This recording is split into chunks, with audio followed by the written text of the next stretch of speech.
ট্যান্টাড়া আমাদের final product ready. ইলিশের ছোট ভাই, এটার নাম কি গো সানিয়া?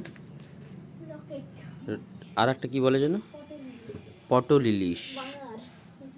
এই যে ফ্রিজের মধ্যে ঢোকা ছিল, একেবারে সলিড হয়ে গেছে। এদেরকে জলে ছেড়ে দেবো সাঁতার কাটার জন্যই। চপাং আরো আছে,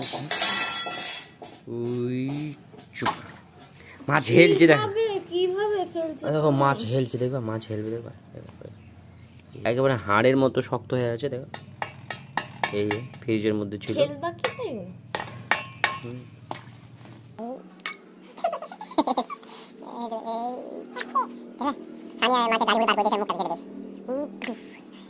কটা হলো ওখানে? 6 এই 7,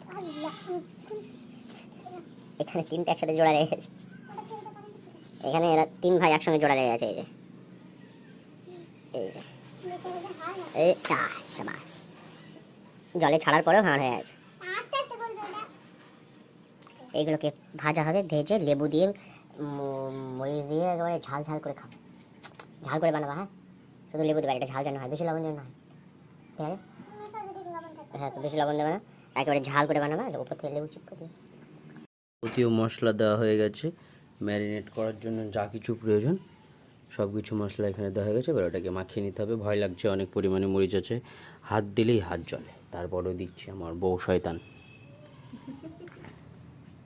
পুরো এইভাবে মাখো, হাতে কাটা ঢুকে না, দেখুন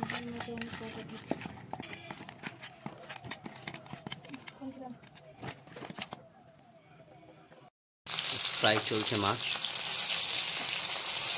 পাতলা কড়াইটা দিতে পারতা, এই কড়াইটা না দিয়ে ষাট কড়াইটায়, তাহলে উল্টাতে সুবিধা হতো।